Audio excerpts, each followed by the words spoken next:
इन बच्चों का ये स्कूल जाते हैं, इनकी किताबें, इनके शूज़, इनके जूते, इनके ड्रेस सब खत्म हो गए, बैग है खराब हो गए। अरे तुम खाना पानी चलो 1-2 दिन नहीं दोगे, एडजस्ट कर लेंगे।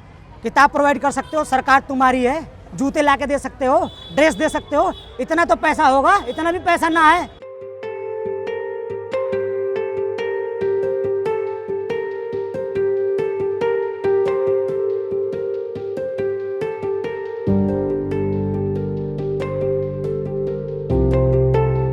पानी धीरे धीरे बढ़ रहा था, लेकिन कल रात को ज़्यादा पानी आ गया।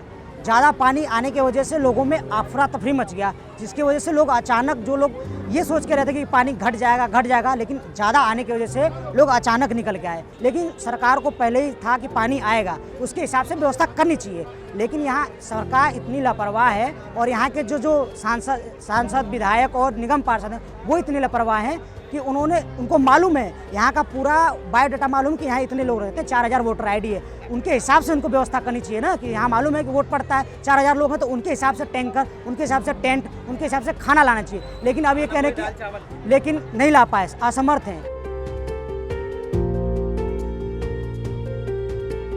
हर बार मैं देखता हूँ कि बाढ़ आता है तो हर बार फैसिलिटीज़ वगैरह मिलती है, पर इस बार जो हुआ है कि गवर्नमेंट की तरफ से कोई फैसिलिटीज़ नहीं आई है। बस 15-20 टेंट लगा दिए गए हैं। यहाँ पर कम से कम 7 से 8 लोग एक फैमिली में, और एक टेंट के अंदर 4 से 5 परिवार है, तो कैसे रहेंगे। दूसरा, यहाँ लिमिटेड टेंट लगा दिए गए हैं, और 200 से ज़्यादा परिवार नीचे रहते हैं। यमुना नदी में नीचे झुग्गियों में 200 से ज़्यादा परिवार रहते हैं। अब 20 टेंट लगे हैं, उसमें 2-2 परिवार के हिसाब से 40 परिवार हैं, और बाकी के सब ऐसे ही पड़े हुए बाहर, देख सकते हो, मतलब पन्नी वन्नी डाल के बुरी तरीके से।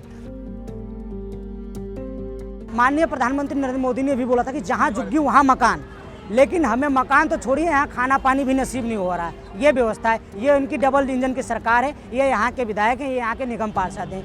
पिछली सरकार ने हमें 2023 में बाढ़ आई थी, तो 10,000 रुपये प्रति व्यक्ति को अकाउंट में दिया था, अपने सारे डॉक्यूमेंट जमा करके।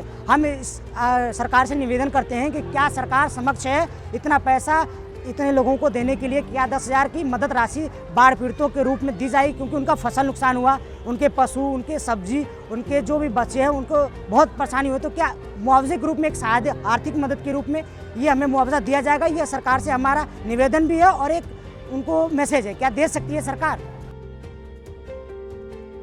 अरविंद सिंह लवली जी है हमारे यहाँ के मेंबर ऑफ लेजिस्लेटिव, वो अभी तक नहीं आए, और पुलिस वाले यहाँ बदतमीज़ी कर रहे हैं बहुत ज़्यादा लोगों से। जो रेस्क्यू टीम है और जो मदद करने के लिए आए, उनसे भी बहुत ज़्यादा बदतमीज़ी से बात कर रहे हैं। तो जो लोग अंदर रह रहे हैं, जिनका सामान रह रहा है, उनके साथ भी बदतमीज़ी से बात कर जा रहा है। आई थिंक 2 बंदों को मारा भी है पुलिस वालों ने, और उनको बाहर भगा रहे हैं, जैसे कूड़ा करकट बाहर फेंक दिया जाता है, उस तरीके से बाहर निकाल के लोगों को बाहर फेंक दिया, और अंदर सामान लोगों के फंसे हुए, शायद वो बह भी गए।